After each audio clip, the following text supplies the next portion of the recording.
Hi friends, જય શ્રી કૃષ્ણ. આજે આપણે બનાવીશું વધેલા ભાતમાંથી હેલ્ધી અને ટેસ્ટી એવા ઢોકળા.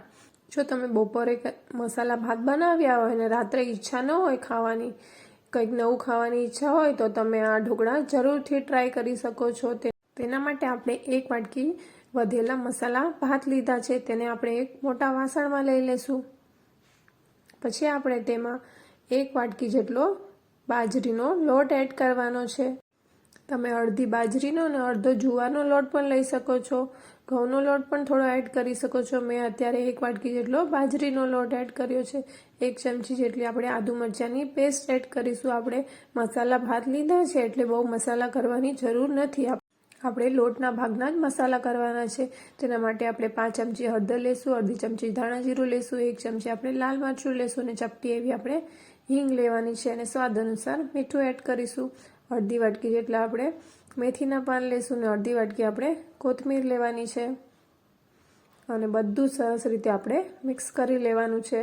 આપણે મસાલા ભાત લીધા છે એટલે ભાતને અને લોટને સરસ રીતે એકદમ મિક્સ કરી લેવાનું છે અને જોઈતા પ્રમાણમાં જ આપણે પાણી એડ કરવાનું છે. પહેલાં આપણે સરસ મિક્સ કરી લેશું એટલે બધું બાઇન્ડિંગ, લોટનું બધું બાઇન્ડિંગ આવી જશે. જો તમે જોઈ શકો છો કે ભાતની સાથે લોટનું એકદમ બાઇન્ડિંગ આવી ગયું છે અને હવે આપણે થોડું થોડું પાણી એડ કરતા જવાનું છે અને એકદમ સોફ્ટ એવો લોટ આપણે બાંધવાનો છે. આપણે આમાં કોઈ પણ જાતના સોડા એડ કર્યા નથી તો પણ આપણા ઢોકળા એકદમ રૂ જેવા પોચા અને સોફ્ટ બનશે. જો તમે જોઈ શકો છો કે સરસ બાઇન્ડિંગ આવી ગયું છે. મેં 2 થી 3 ચમચી જ પાણીનો યુઝ કર્યો છે. જો આ રીતનો સોફ્ટ લોટ હોવો જોઈએ. હવે આપણે એક પ્લેટને તેલથી ગ્રીસ કરી લેવાની છે.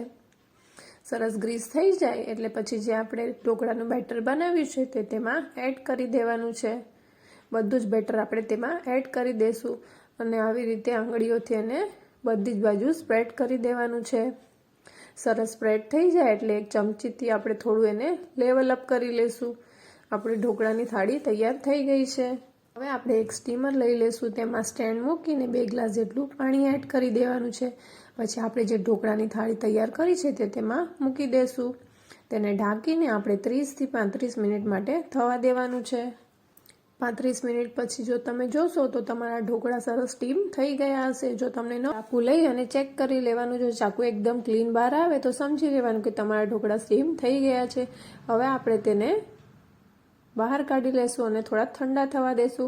ઠંડા થઈ જાય એટલે પછી આપણે તેને નાના નાના પીસીસમાં કટ કરી લેવાના છે. જો આપણે ઢોકળા સરસ ઠંડા થઈ ગયા છે હવે આપણે નાના પીસીસમાં તેને કટ કરી લેશું. આપણે તેના પીસ બહુ મોટા નથી રાખવાના. જો તમને મારી રેસીપી ગમી હોય તો એક લાઈક કરી દેજો અને હજી સુધી ચેનલને સબસ્ક્રાઈબ ન કરી હોય તો સબસ્ક્રાઈબ કરી લેજો.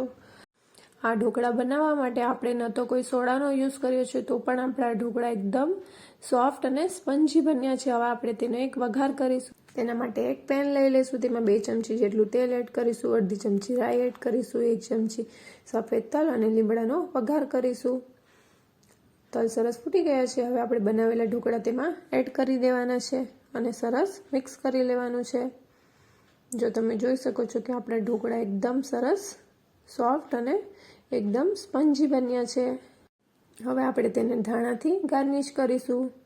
આપણા ગરમા ગરમ ઢોકળા તૈયાર છે. હવે આપણે તેને સર્વ કરી લેશું. જો આવા ઢોકળા ક્યારે ટ્રાય ન કર્યા હોય તો એકવાર જરૂરથી ટ્રાય કરજો અને તમારા ફ્રેન્ડ્સ અને ફેમિલીમાં તેને શેર પણ કરજો. આવી જ નવી રેસીપી જોવા માટે બાજુમાં આપેલા ઘંટીના બટનને પ્રેસ કરી લેજો જેથી કરીને નવી રેસીપીના નોટિફિકેશન તમને મળતા રહે. Thanks for watching